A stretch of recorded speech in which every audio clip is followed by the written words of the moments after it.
Hey everyone, I'm Sarah, 15, and living in a posh suburb of Chicago. Right now, I'm in my room, sketching in my favorite armchair by the window when I hear my dad's car pull up. I jump up, excited to show him my latest piece.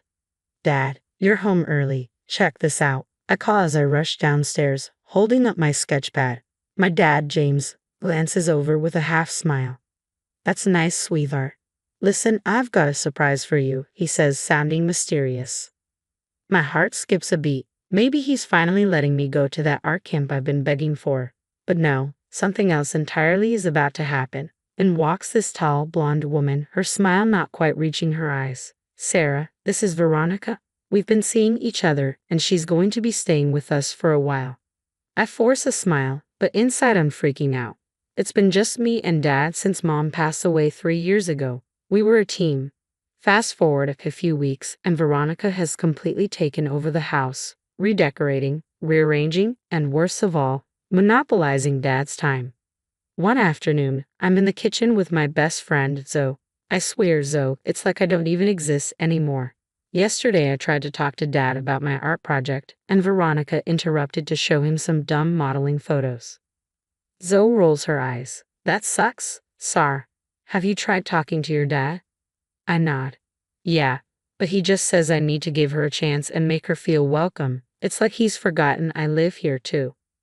Just then, Veronica strolls into the kitchen, wearing one of Dad's shirts and not much else. Oh, Sarah, didn't realize you'd be home so early. Your father and I were just napping. I cringe. This is my friend Zoe. We're working on a school project. Veronica barely glances at Zoe. That's nice, dear. Oh, by the way, I moved some of your art supplies to the garage. They were cluttering up the living room. Before I can respond, she's gone, leaving me fuming. Zoe gives me a sympathetic squeeze on the arm. Later that night, I try to talk to Dad one more time. I find him in his study, surrounded by paperwork.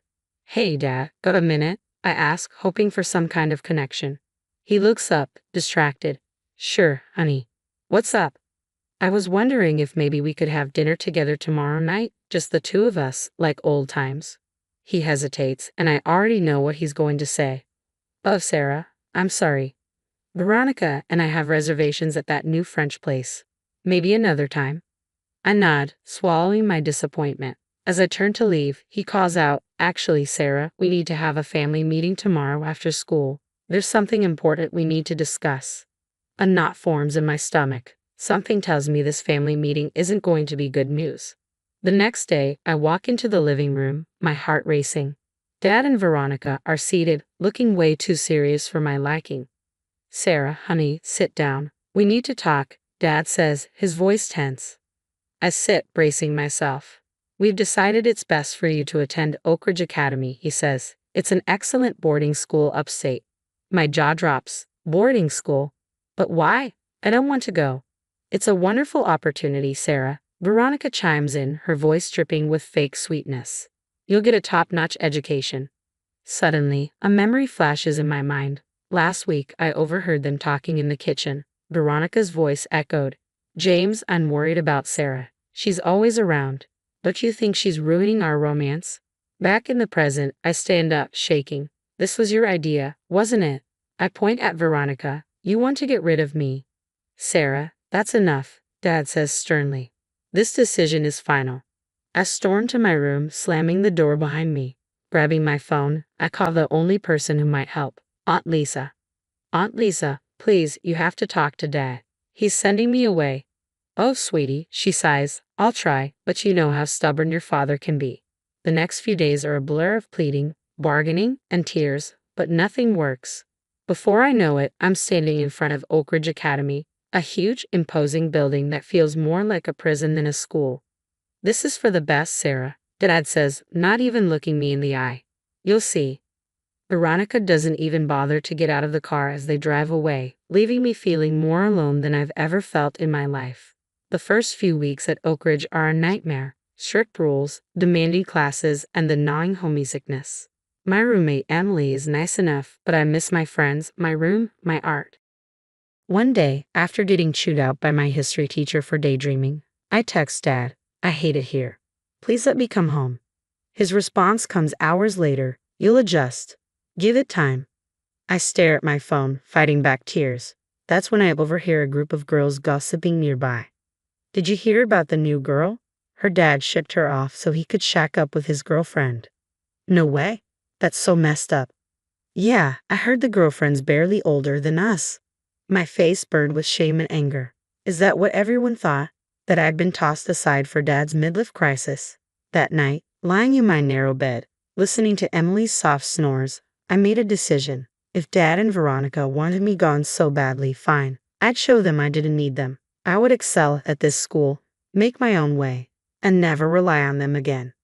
Months flew by, and slowly but surely, I started to find my footing at Oak Ridge. Don't get me wrong, I still miss home, but I was determined to make the best of it. One day in the cafeteria, a girl with bright blue hair plopped down next to me. You're the new kid, right? I'm Mia. I nodded, taking in her rebellious vibe. Sarah, nice to meet you. Don't let this place get you down, Maya said, gesturing around. It's all a game, and once you figure out the rules, you can bend them. Maya introduced me to her friend, Tyler, a computer genius with a heart of gold. The three of us became inseparable, and suddenly, Oak Ridge didn't seem so bad. I threw myself into my studies, determined to prove I belonged here. My grades soared, especially in art class. Miss Rodriguez, my art teacher, took me under her wing. Sarah, your work is exceptional, she said one day, examining my latest painting. Have you considered entering the National Young Artist Competition?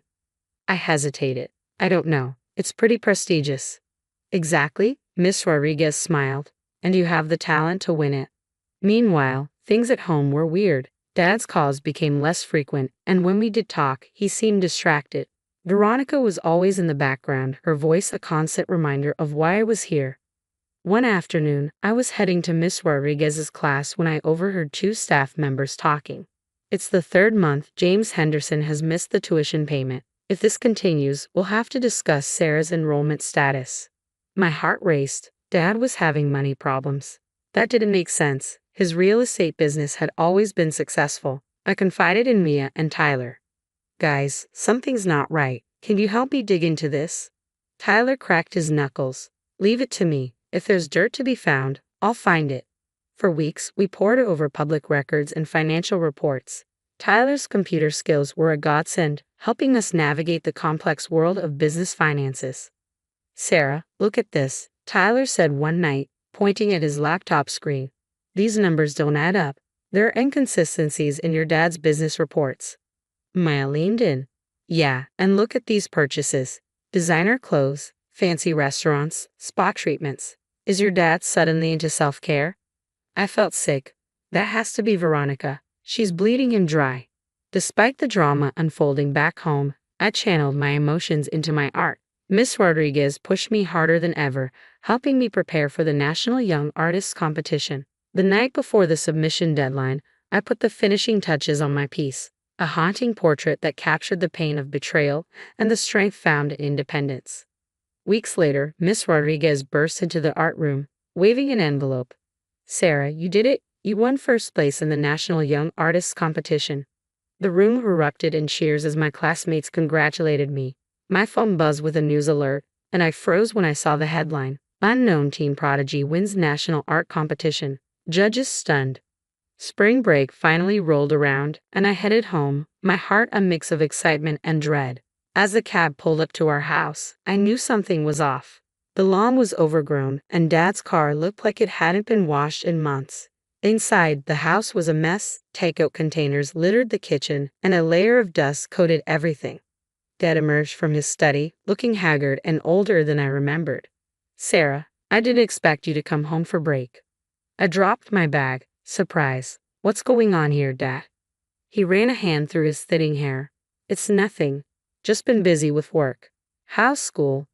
I wasn't buying it. Cut the act, Dad. I know about the missed tuition payments. What's really going on? His face fell. It's just a temporary cash flow issue. I've got it under control. That's when Veronica sauntered in, dripping in jewelry and designer clothes. Oh, Sarah, you're here. How nice. I couldn't hold back anymore. Nice clothes, Veronica. Must have cost a fortune, considering Dad can't even pay my school fees. Dad's eyes widened. Sarah, that's enough. But I was on a roll. I pulled out the documents Tyler had helped me compile. No, Dad, it's not. Look at this. Your accounts are being drained, and it's not just because of business troubles. Dad waved his hand dismissively. You don't understand business, Sarah. This is adult stuff. Oh yeah, I shot back, then explained these transactions. Designer boutiques, spa retreats, jewelry stores. Unless you've developed expensive new hobbies, I'm guessing this is all Veronica. Veronica's face twisted into an ugly sneer. You little brat, Veronica hissed, her voice sharp with venom. You have no idea what you're talking about. Don't I? Shot back, pulling out my phone and showing them the banking app. Did you really think I wouldn't notice? You added yourself to Dad's accounts. You've been siphoning money for months. Dad's face drained of color. Veronica, is this true? His voice wavered, disbelief etched in every word. Veronica tried to backpedal, her expression shifting from fury to panic, but the evidence was undeniable. The truth unraveled, and I could see the weight of realization in Dad's eyes. He seemed to age years in just a few moments. I'm so sorry, Sarah, he whispered, his voice hoarse. I've been such a fool. Just then, the doorbell rang. 2 police officers stood outside, flanked by Aunt Lisa. One officer stepped forward. James Henderson, we need to ask you some questions about financial irregularities in your business. Dad's expression shifted from shock to confusion. What? Who reported this? Aunt Lisa stepped forward, her gaze steady. I did, James. When Sarah told me what was going on, I couldn't just stand by and watch everything crumble. As the officers began questioning Dad, Veronica made a break for it, grabbing her purse and bolting toward the door. But Aunt Lisa, quicker than expected, stuck out her foot, sending Veronica sprawling to the ground. It was the last desperate move in a saga that had spiraled out of control. The aftermath was a whirlwind. Veronica was arrested for fraud, and Dad faced serious legal consequences for his role in the financial mismanagement. As for me, I made the tough decision to move in with Aunt Lisa, leaving the past behind. 2 years later, I'm thriving at a top art school, my talent finally getting the recognition it deserves. As I stand in front of my latest exhibition, surrounded by people who truly appreciate my work, I can't help but reflect on how far I've come. That scared, betrayed girl from Oak Ridge feels like a lifetime ago. I'm stronger now, wiser, and finally free from the toxic people who tried to hold me back. What would you have done if you were in Sarah's shoes? Would you have forgiven your father for choosing his girlfriend over you and sending you away to boarding school? Or would you have cut ties completely? Share your thoughts in the comments below.